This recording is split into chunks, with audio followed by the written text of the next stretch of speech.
Tell me it's a lie, David. Lisa's voice barely carried over the roar of the rain, lashing against the floor-to-ceiling windows of his study. Alpha King David didn't flinch. He stood perfectly still, his broad back to her, watching the storm roll over the city. When he finally turned, his expression was unreadable, a mask of cold authority that had always thrilled her, until now. "I owe you no explanations, Lisa," he stated, his voice a low, dangerous rumble. The silence that followed was heavier than the thunder outside. She looked at the crumpled photograph in her trembling hand. David, caught in a heated embrace with Chloe. Chloe, her best friend's girlfriend. The betrayal tasted like ash. "You owe me everything," she whispered, before crossing the room, her hand raising in a sharp, blinding arc. The echo of the slap seemed to hang in the air long after the sound died away. A faint red mark bloomed on David's jawline, stark against his pale, chiseled features. For a terrifying second, his eyes flashed gold, the wolf rising to the surface, demanding submission. But Lisa didn't lower her gaze. She held it, her own eyes blazing with a fierce, human defiance that had always intrigued him. He didn't retaliate. He simply stood there, a towering figure of power and dominance, absorbing the blow.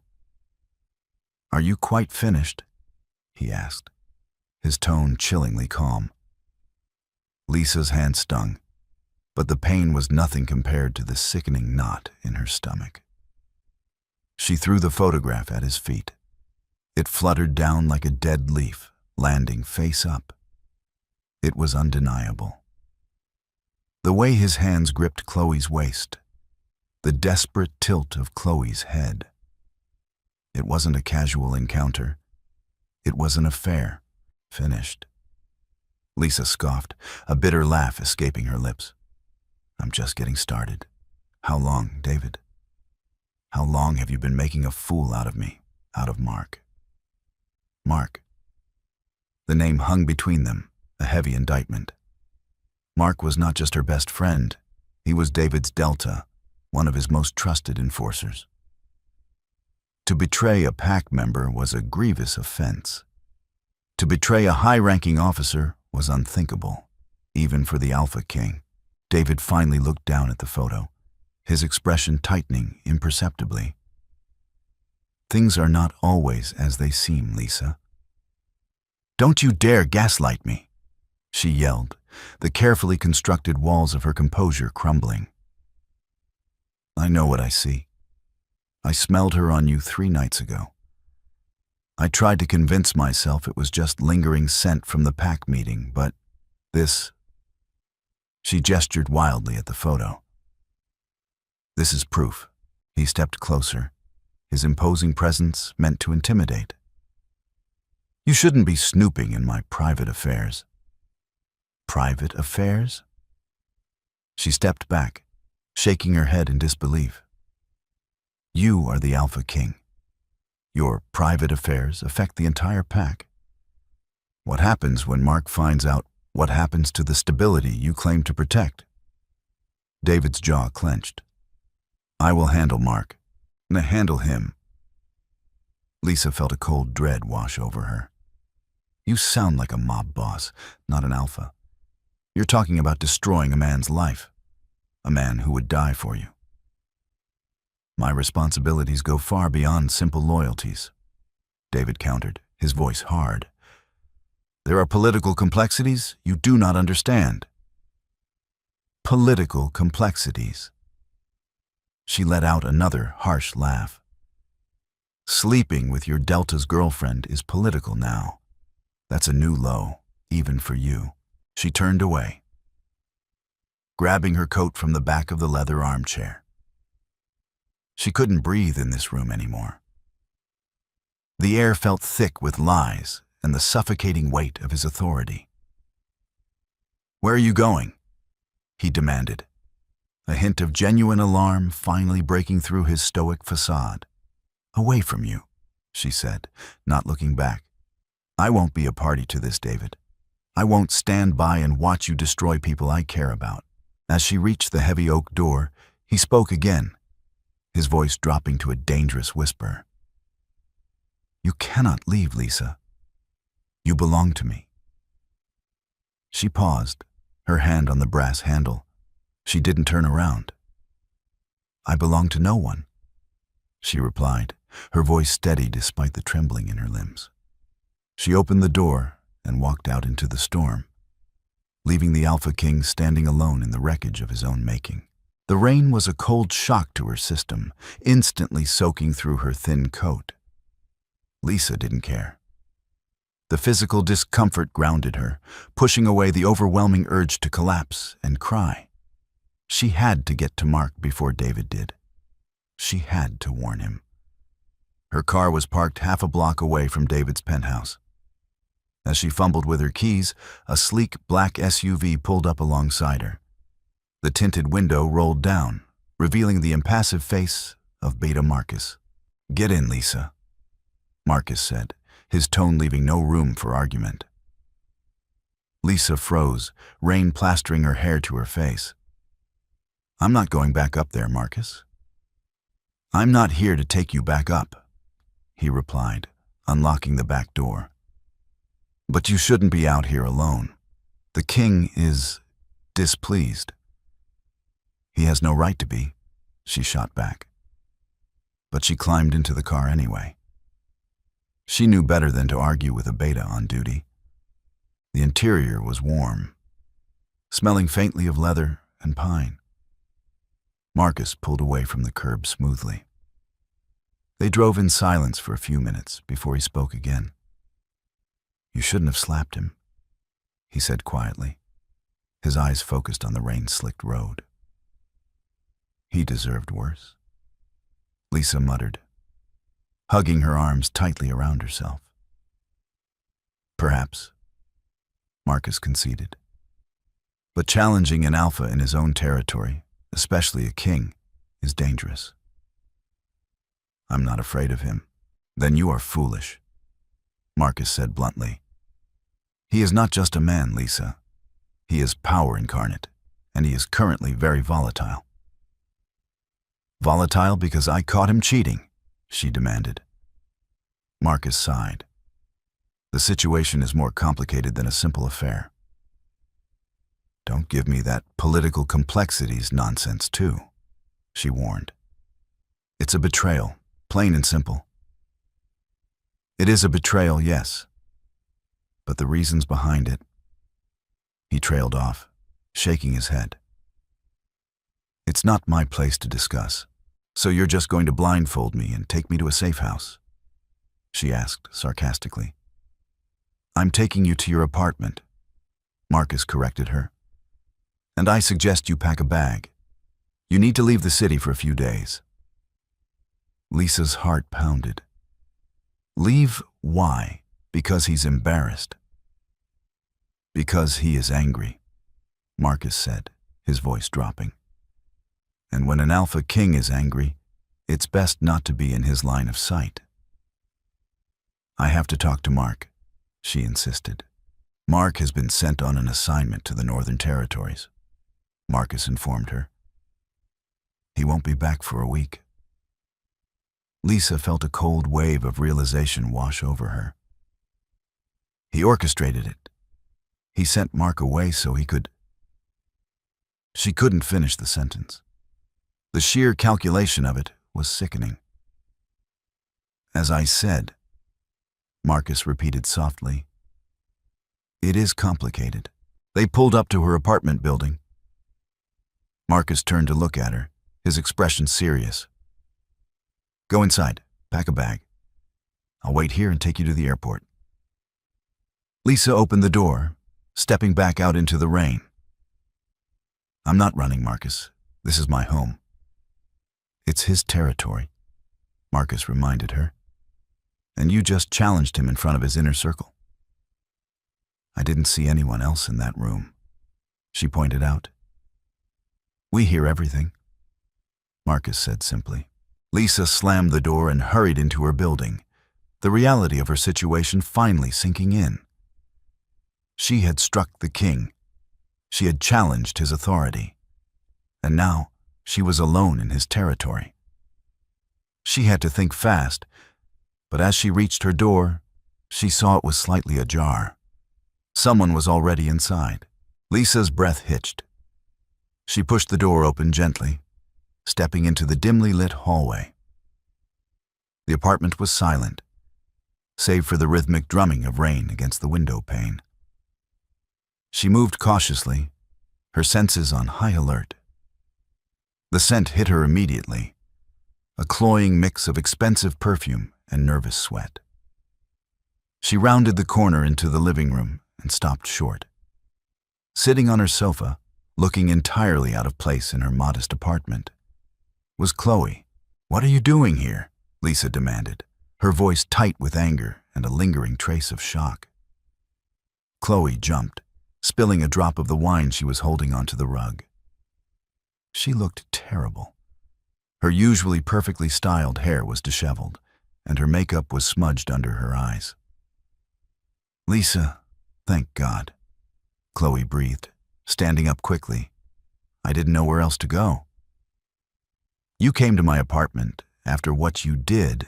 Lisa couldn't believe the audacity. "You don't understand," Chloe pleaded, taking a step toward her. "It's not what you think. Really, because it looked exactly like you were sleeping with David behind Mark's back," Lisa retorted, her voice dripping with sarcasm. "Is there a different interpretation I missed?" Chloe flinched. "It wasn't. I didn't want to." Lisa stared at her, anger momentarily giving way to confusion. "You didn't want to? What are you saying, Chloe? Did he force you?" The implication was horrifying, far worse than a simple affair. No, not like that," Chloe said quickly, shaking her head. "But I didn't have a choice." Lisa crossed her arms. "Explain." "Because right now, all I see is someone who betrayed her boyfriend and is trying to play the victim." Chloe sank back onto the sofa, burying her face in her hands. "David threatened me," she mumbled through her fingers. Lisa's heart stopped. "Threatened you with what?" Chloe looked up, her eyes wide with genuine fear. "With Mark. He said if I didn't do what he wanted, he would send Mark on a mission he wouldn't return from." The room seemed to spin. Lisa sat down hard on the armchair opposite Chloe. David sending Mark to the Northern Territories. It wasn't just to get him out of the way. It was a warning. Why, Lisa asked, her voice barely a whisper. "Why would he want you that badly?" Chloe hesitated, biting her lip nervously. "It wasn't about wanting me, Lisa. It was about controlling him. Controlling Mark." Lisa frowned. "Mark is already fiercely loyal to him." Mark was starting to ask questions, Chloe explained, her voice gaining a little more strength. "About the rogue attacks near the border. He thought David was ignoring them intentionally." Lisa knew about the rogue attacks. It had been a topic of hushed conversation among the pack for weeks. "And you think David was sleeping with you to keep Mark quiet?" "I know he was," Chloe said firmly. "He told me. He said Mark was becoming a liability, and he needed leverage. He used me as leverage." The pieces began to fall into place, forming an ugly, terrifying picture. David wasn't just a cheating partner. He was a manipulative tyrant willing to use anyone to maintain his power. "And the photograph?" Lisa asked, remembering the damning evidence. "How did I get that?" Chloe shook her head. "I don't know. Someone must have been watching us." "But Lisa, you have to believe me. I love Mark. I only did it to protect him." Lisa looked at the woman sitting across from her. She had never particularly liked Chloe, finding her superficial, but right now she only saw a pawn in a dangerous game. "Marcus is waiting outside," Lisa said suddenly, making a decision. "He told me to pack a bag and leave." Chloe's eyes widened in panic. "You can't go. If you leave, David will know you know something. He'll come after you.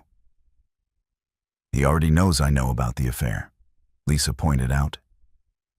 I slapped him. You did what Chloe gasped, looking horrified. Lisa, you're crazy. Maybe, Lisa admitted, but we can't stay here. We need to find Mark. But he's in the Northern Territories, Chloe said. It's a 2-day drive. Then we'd better get started, Lisa said, standing up. Grab your things. They moved quickly, throwing clothes and essentials into bags. As they headed for the door, Lisa hesitated. She looked out the window. Marcus's SUV was still there, idling in the rain. We can't go out the front, Lisa murmured. There's a fire escape in the back. It leads to the alley. They slipped out quietly, the rain providing cover for their escape. As they navigated the narrow, dark alleyway, Lisa felt a thrill of fear and adrenaline. She was running from the Alpha King, armed only with a terrified accomplice and a desperate plan to warn the man they both cared about. The game had changed, and she was no longer just a bystander. She was a target. The rain had finally stopped, leaving a heavy, damp chill in the air. The borrowed sedan, a nondescript gray thing Lisa had purchased for cash from a shady dealership on the outskirts of the city, hums unsteadily beneath them. Chloe sat in the passenger seat, staring blankly out the window as the sprawling urban landscape gave way to the dense, foreboding pines of the transition zone. They hadn't spoken much since their escape down the fire escape. Lisa's hands gripped the steering wheel tightly, her knuckles white. She kept checking the rearview mirror, half expecting to see Beta Marcus's sleek, black SUV emerging from the morning fog. Do you think he knows we're gone? Chloe asked, her voice barely above a whisper, breaking the hours of tense silence. If he didn't check the apartment before he left, he probably knows by now. Lisa replied, keeping her eyes on the winding road. Marcus isn't an idiot. He's David's right hand for a reason. Chloe shuddered. What happens when he tells David I don't know? Lisa admitted. But I slapped the Alpha King and ran. That's not something he can just ignore without looking weak. We're going to die, Chloe whimpered, burying her face in her hands again. He's going to find us, and he's going to kill us. We are not going to die, Lisa said firmly, though her own heart hammered a frantic rhythm against her ribs. We are going to find Mark, warn him, and figure out a plan. A plan against an Alpha King. Chloe scoffed miserably. There is no plan against him, Lisa. He controls everything. The borders, the enforcers, the money. He doesn't control the Northern Territories, Lisa pointed out. They've always been independent, wild. If we can reach the border town of Pine Ridge, we might find some sympathizers. Chloe didn't look convinced. And what about Mark? What if he doesn't believe me? What if he thinks I'm just making this up to cover my tracks? Lisa glanced at her. It was a valid fear. Mark loved Chloe, but he was fiercely loyal to his king. We have the photograph, Lisa reminded her, though a cold knot of dread formed in her stomach. And we have your testimony about the threats. If Mark truly loves you, he'll listen. They drove on in silence for another hour, the trees growing taller and thicker, the sky remaining an oppressive, bruised purple. The radio crackled with static, the signal growing weaker the further north they traveled. Suddenly, a loud crack echoed through the car, followed by a violent shudder. The steering wheel jerked in Lisa's hands, and the car swerved sharply toward the ditch. Hold on, Lisa yelled, fighting to keep the vehicle on the road. She slammed on the brakes, the tires shrieking against the wet asphalt as they skidded to a halt mere inches from a steep drop-off. Chloe was hyperventilating. What happened? Are we being attacked? Lisa killed the engine and grabbed a flashlight from the glove compartment. I don't know. Stay here and lock the doors. She stepped out into the freezing air, the silence of the forest pressing in around her. The only sound was the hiss of steam escaping from the engine block. She shone the flashlight on the front driver's side tire. It was completely shredded, the rim warped and dented. But it wasn't a simple blowout. Embedded in the remaining rubber were jagged shards of dark glass, caltrops. Someone had laid a trap. Lisa Chloe's voice trembled through the slightly open window. What is it? Lisa walked back to the window, her expression grim. We didn't just get a flat. Someone spiked the road. Chloe's eyes widened in horror. They found us. Maybe, Lisa said, scanning the dense tree line. Or maybe it's just scavengers. The roads out here are dangerous. What do we do? We changed the tire, Lisa said, though she felt a cold sweat breaking out on the back of her neck. And we do it fast. She opened the trunk and pulled out the spare and the jack. As she worked, she couldn't shake the feeling of being watched. The hairs on her arms stood on end, and the shadows between the trees seemed to shift and writhe. She had just finished tightening the lug nuts when a low growl resonated from the darkness. It was a sound that vibrated in her chest, primal and terrifying. Lisa froze, the tire iron slipping from her grasp. She slowly turned the flashlight toward the sound. 2 massive wolves emerged from the trees. They were larger than any she had ever seen, their fur a mottled, dirty gray, their eyes glowing an eerie, unnatural yellow in the beam of her light. They weren't pack wolves. They were rogues. And they were staring right at her. Lisa didn't scream. Panic, cold and sharp, flooded her system, but instinct overrode it. She lunged for the car door, ripping it open just as the first wolf sprang. Its jaws snapped shut on empty air where her leg had been a split second before. Lisa slammed the door shut, hitting the lock with a trembling hand. Drive, she yelled at Chloe, scrambling over the center console into the driver's seat. Chloe was frozen, staring wide-eyed at the snarling beast, now throwing its massive weight against the reinforced glass of the passenger window. The car rocked with the impact. Chloe, snap out of it! Lisa shouted, fumbling with the keys. Her hands shook so badly she dropped them onto the floorboard. The second wolf leaped onto the hood, its claws screeching against the metal as it scrambled for purchase. It stared at them through the windshield, its yellow eyes devoid of anything but savage hunger. Lisa ducked under the steering wheel, desperately searching for the keys.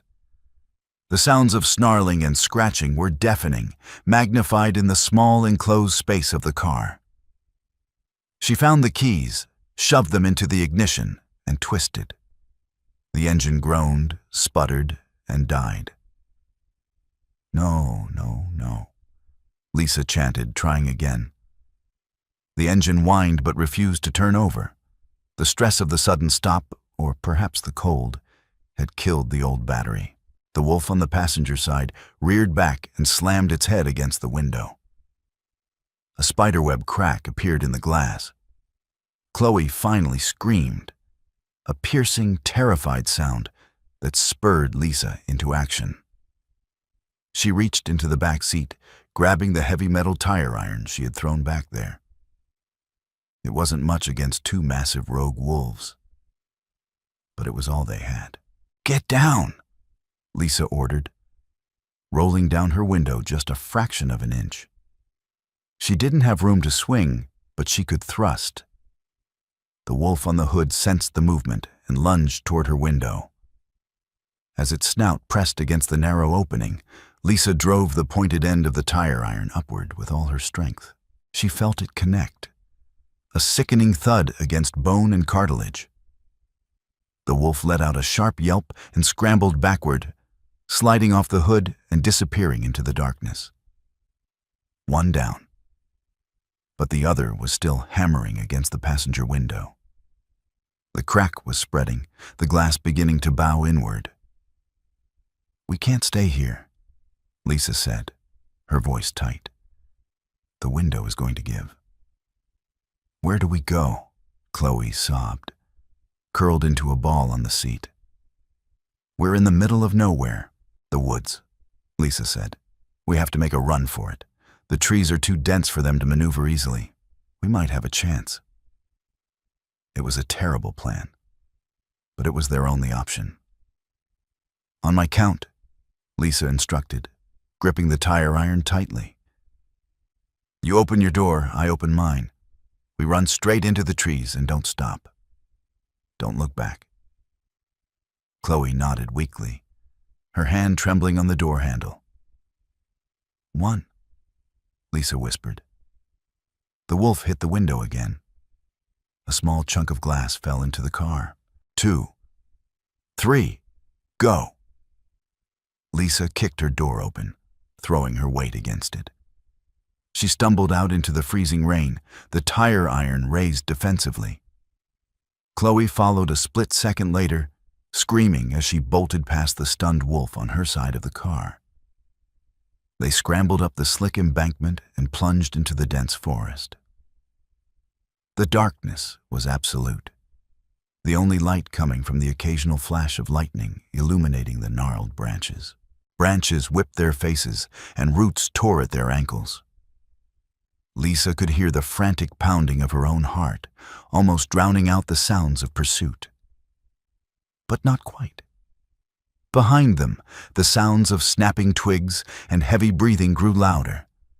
The wolves were recovering, their superior senses tracking them through the night. "Keep going," Lisa urged, grabbing Chloe's hand when the other woman stumbled. "Don't stop." They ran until their lungs burned and their legs felt like lead. But the sounds behind them were only getting closer. The rogues were faster, stronger, and in their element. Suddenly, a loud howl tore through the night. But it wasn't the ragged, feral cry of a rogue. It was deeper, more resonant, a sound of absolute authority and power. The sounds of pursuit ceased abruptly. Lisa and Chloe stopped, panting heavily, huddled together behind the massive trunk of an ancient oak tree. The silence that followed was more terrifying than the chase.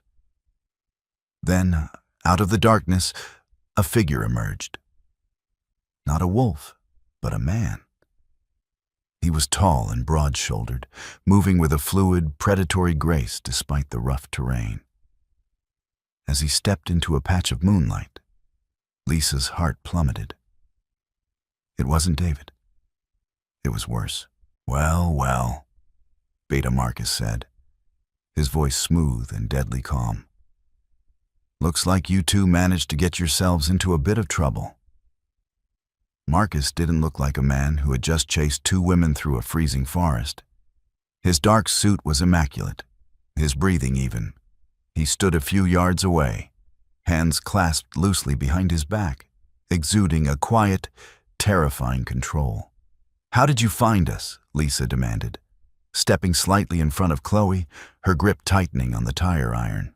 Marcus raised an eyebrow, a flicker of amusement crossing his features. "You bought a car with a tracking device hidden in the undercarriage, Lisa. You're resourceful, I'll give you that. But you lack experience." Lisa cursed internally. Of course.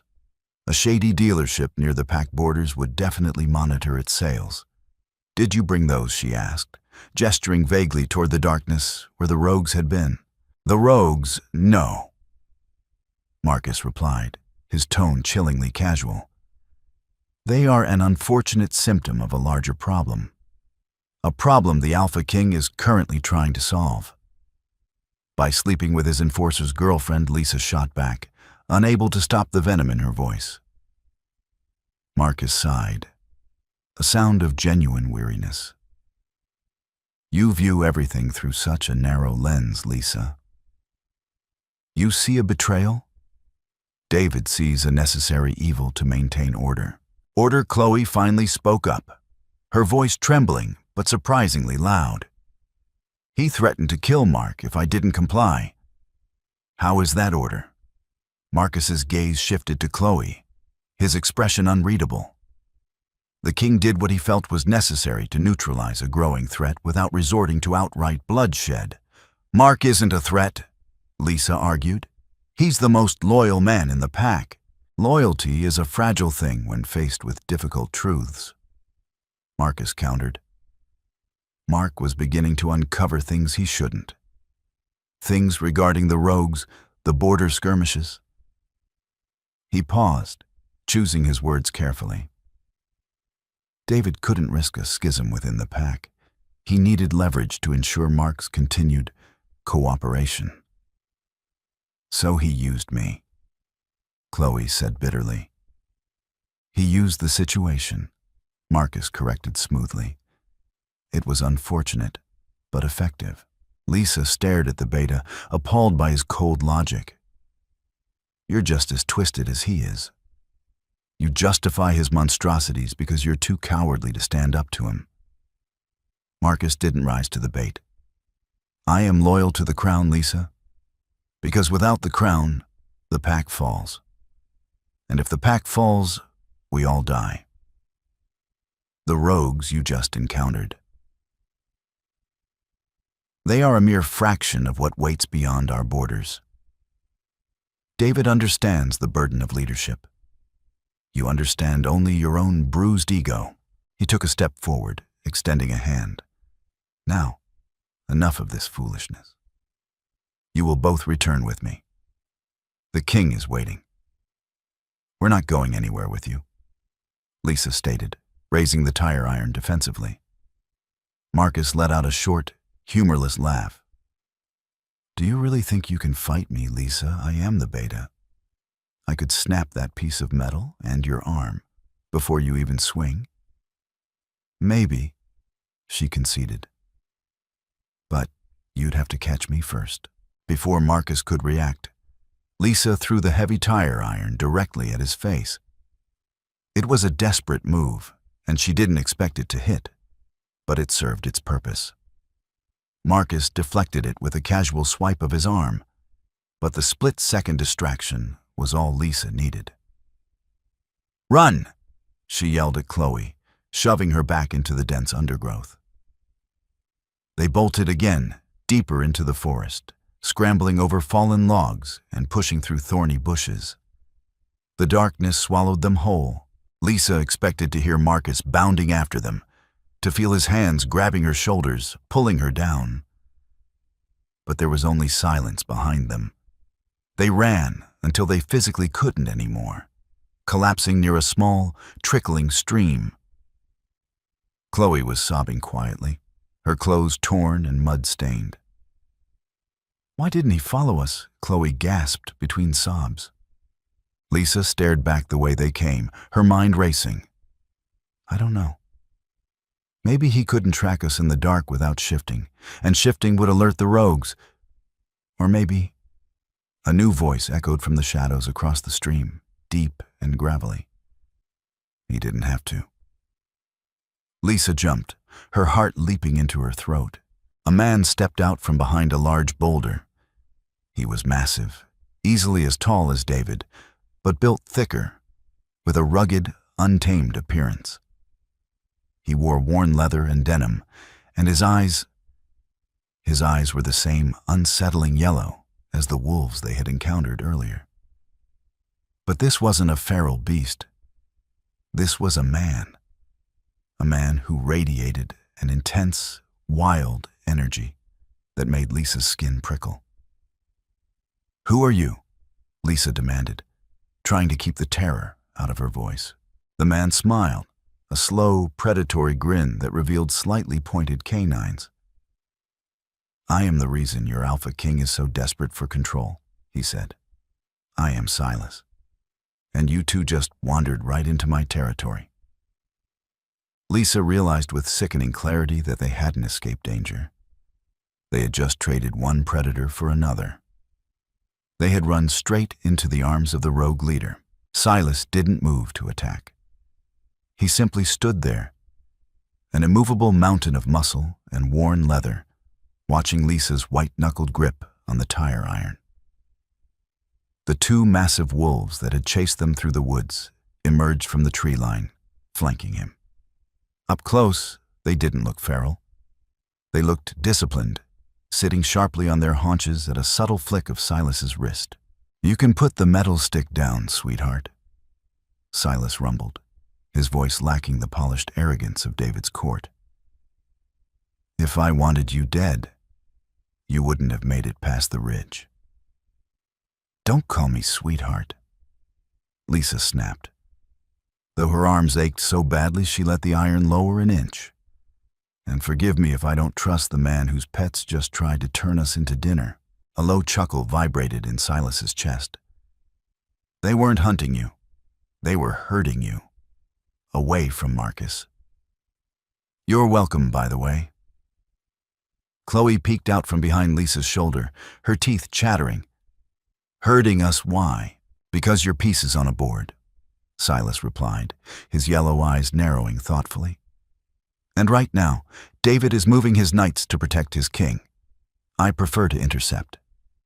He turned on his heel, gesturing over his broad shoulder. "Follow me, or stay here and freeze. Marcus is pragmatic, but he isn't patient. He'll find a way across the stream soon enough." Lisa exchanged a desperate look with Chloe. They were exhausted, freezing, and entirely out of their depth. With a heavy sigh, Lisa dropped the tire iron. It hit the muddy ground with a dull thud. They followed Silas deeper into the ravine, the terrain growing steeper and rockier until the trees parted to reveal a hidden expanse. Lisa stopped in her tracks, her breath catching in her throat. She had expected a squalid camp of bloodthirsty savages. Instead, nestled in a massive natural cavern lit by crackling fire pits, was a village. There were tents, yes, but also sturdy wooden cabins built directly into the rock face. Women tended fires, men sharpened tools, and children chased each other through the shadows. This isn't a rogue camp," Lisa whispered, her worldview tilting violently. "Rogue is a word invented by kings to criminalize anyone who refuses to kneel," Silas said quietly, stopping beside her to look down at the settlement. "These are families. People who couldn't pay David's exorbitant border taxes. Wolves who refused to be drafted into his endless, pointless skirmishes to expand his territory. We are refugees, Lisa." "How do you know my name?" she asked, a cold spike of alarm shooting through her. "Because a king's bruised ego is loud," Silas said, turning to face her. "But also because someone here has been expecting you." Silas nodded toward the largest fire at the center of the cavern. A figure was sitting on a carved log, his back to them, stoking the flames. He wore standard-issue Enforcer tactical gear, though it looked battered and travel-stained. Chloe let out a strangled, breathless sob. The figure turned at the sound. His face was unshaven, shadows carving deep hollows under his eyes. But his posture was unmistakable. "Mark," Lisa breathed. "Chloe." Mark stood up, his expression a chaotic mix of disbelief, hope, and agonizing dread. He didn't look like a man on a royal mission. He looked like a man who hadn't slept in a week. Chloe didn't hesitate. She scrambled down the rocky path, practically throwing herself into Mark's arms. He caught her, burying his face in her muddy hair, his massive shoulders trembling. Lisa walked down slowly, her eyes darting between Silas, who had followed at a leisurely pace, and her best friend. "You're not on a mission," Lisa stated as she approached the fire. Mark pulled back from Chloe just enough to look at Lisa. His jaw tightened. "I was sent to hunt the rogue leader, to eliminate the threat Silas posed." He looked over at the towering rebel. "Instead, I found the truth." "The border skirmishes," Lisa realized aloud, remembering her argument with Marcus in the car. They weren't rogue attacks. No, Mark said bitterly. They were Black Ops raids ordered by David himself, disguised to look like rogue violence. He needed an external enemy to justify tightening his grip on the Pax, to increase his military spending, and to keep us all too afraid to question him. And when I found the supply manifests tying the attacks back to the royal treasury, he knew I was getting close. Mark continued, his voice cracking. He looked down at Chloe, his thumbs gently wiping the mud and tears from her cheeks. I just didn't realize how far he would go to keep me quiet. Chloe whimpered, pulling away slightly, her eyes dropping to the ground. Mark, there's something you need to know. About why we're here. About David. Lisa stepped back, letting the firelight cast long shadows. The real storm hadn't even begun. The fire popped loudly, sending a shower of orange sparks into the cavern's ceiling. For 10 agonizing minutes, Chloe spoke. She didn't spare herself. She confessed to the late-night summons, the terrifying, velvet-wrapped threats against Mark's life, and the ultimate, humiliating submission to the Alpha King's demands. Through it all, Mark stood rigid. His scent, usually a comforting blend of cedar and rain, soured with a metallic tang of pure, unadulterated rage. When Chloe finally finished, collapsing into harsh, jagged sobs, silence descended on the camp. Even the children had stopped playing, sensing the volatile energy radiating from the Delta Enforcer. "He touched you," Mark whispered. It wasn't a question. It was a statement of profound, world-shattering horror. "He said he would send you to the Vanguard," Chloe choked out, falling to her knees in the dirt. "The suicide squads." "Mark, I was so scared. I'm so sorry." Mark looked at Lisa. "And you?" "I caught them," Lisa said, her voice remarkably steady despite the adrenaline shaking her core. "I took a picture. I confronted him in his study." A dark, dangerous shadow passed over Mark's eyes. And she slapped the king across his arrogant jaw and walked out the front door, Silas provided from the shadows, stepping into the firelight with a look of grim respect. News travels fast on the encrypted frequencies. The whole royal guard is in an uproar. A human female struck the Alpha King and lived. Mark let out a breath that sounded like a dry sob. He looked down at Chloe, kneeling in the dirt. Slowly, he reached down, gripping her elbows, and pulled her to her feet. He didn't pull her into a hug, but he didn't push her away either. His eyes were completely black, his wolf fighting for control. "This is pack law," Mark said, his voice dropping an octave, resonating with a terrifying, primal resonance. "To touch the mate of a sworn brother, it is an act of war. He has broken the covenant." "He broke it a long time ago, Mark," Silas said gently. "You just finally opened your eyes to it." "What do we do?" Lisa asked, stepping closer to Mark. She needed her best friend focused. "Marcus knows we came north. He tracks us. He'll bring an army." "Marcus is a dog on a leash," Mark snarled, pacing in front of the fire. "But he is loyal to the crown, not the man wearing it. The enforcers follow the law. If I present the evidence, the supply manifests proving the false flags, and the proof of his violation of pack law with Chloe, the guard will turn on him. It's a huge risk," Silas warned. "If you fail, it's not just treason. It's an execution." "It's the only way," Lisa interrupted. "David rules through fear and an illusion of honor. If you strip away the honor, the fear won't hold." A sudden, sharp howl echoed through the cavern, silencing the crackling fires. It wasn't a wolf howl. It was a high-pitched, electronic siren. The perimeter alarms. Silas's head snapped toward the cave entrance. "They're here." Already Chloe shrieked, pressing her hands over her ears. "Marcus doesn't sleep." Silas grunted, pulling a heavy radio from his belt. He clicked it twice. "Report." A frantic voice crackled through the static. "Silas, it's the Eastern Ridge. We have multiple vehicles, heavy armor."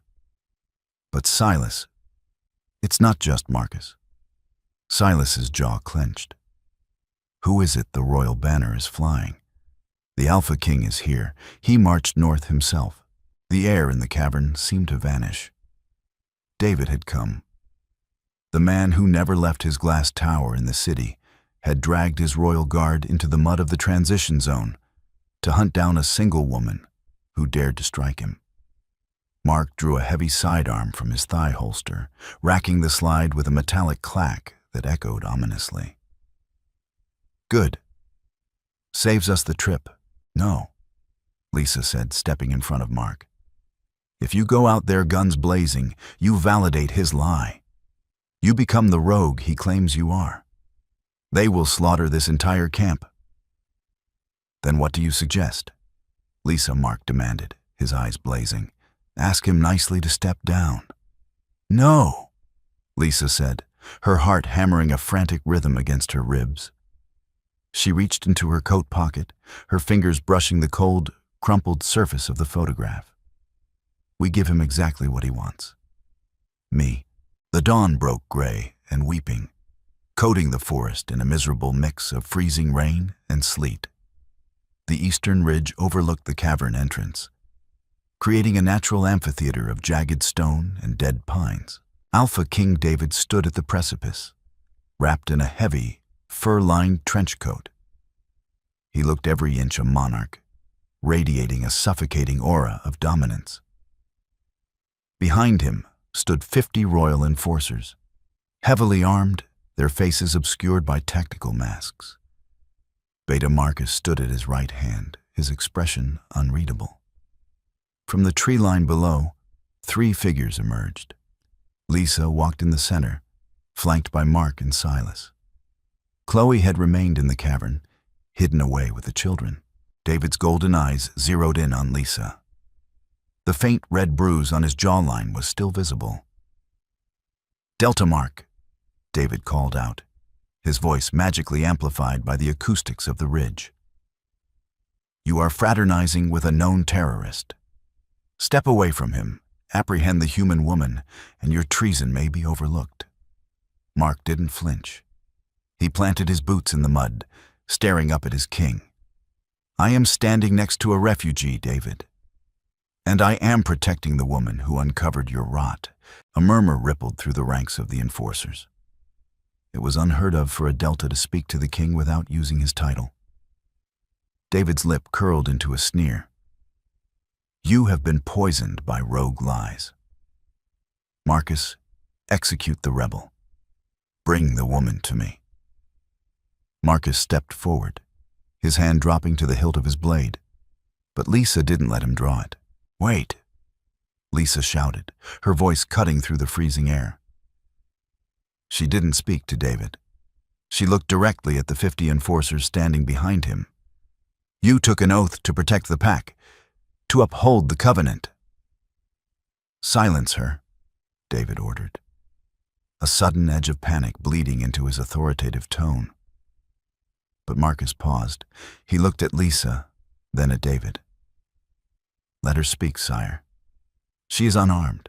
David glared at his beta, but forcing the issue would show weakness. He ground his teeth, remaining silent. Lisa pulled the crumpled photograph from her pocket, holding it up as high as she could.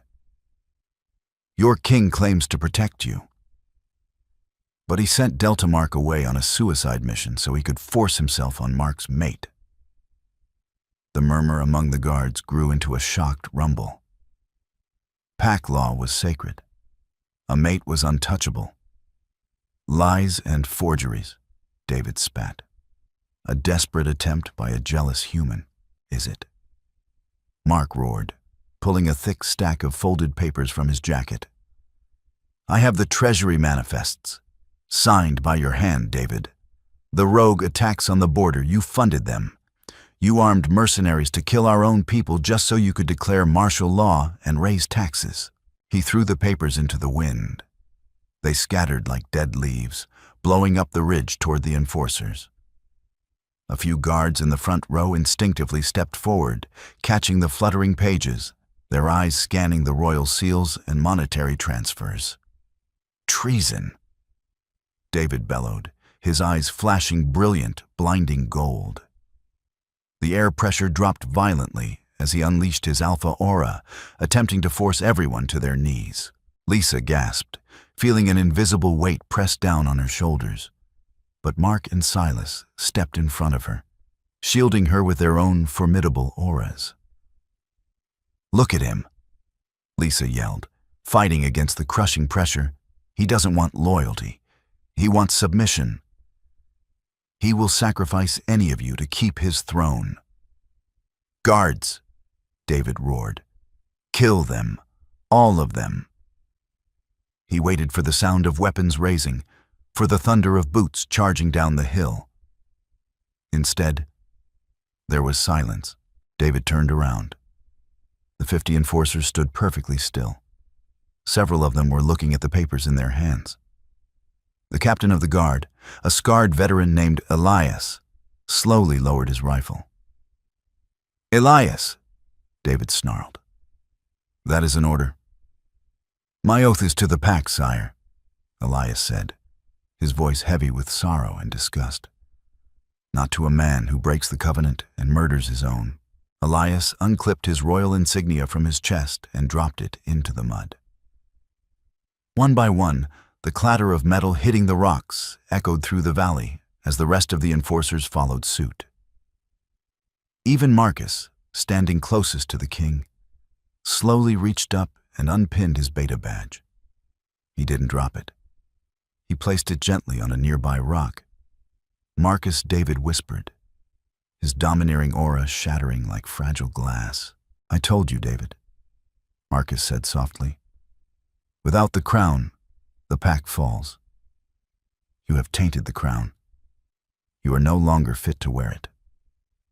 David stood alone on the ridge. The terrifying, omnipotent Alpha King was suddenly just a man in a coat. Shivering in the freezing rain, he looked down at Lisa. There was no fury left in his eyes, only a hollow, terrifying emptiness. He had lost his army. He had lost his beta. He had lost his throne. Without another word, David turned and walked away into the trees, disappearing into the mist. He wasn't chased. He was simply exiled, a ghost in the territory he once ruled. Mark turned to Lisa, his shoulders sagging as the adrenaline left him. He pulled her into a tight, crushing hug. "You did it," he whispered into her hair. "You actually broke him."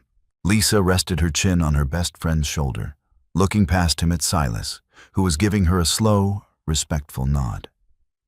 She rubbed her hand, the ghost of the slap still tingling in her palm. "No," Lisa said softly, watching the dawn finally break through the heavy clouds. "He broke himself. I just handed him the mirror." The storm eventually passed, leaving the northern territories bathed in the stark, cleansing light of a new morning. The pack was forever changed, the illusion of tyranny shattered by the courage of a woman who refused to look the other way. Lisa didn't just leave a red mark on an Alpha King's face. She dismantled an empire with nothing but the truth and her own unyielding defiance. Her road ahead was uncertain, but as she stood by her chosen family, she finally felt free. If you felt your pulse pound during Lisa's ultimate defiance against the Alpha King, please hit that like button. Share this story with fellow romance and drama lovers. And don't forget to subscribe for more high-stakes cinematic fiction.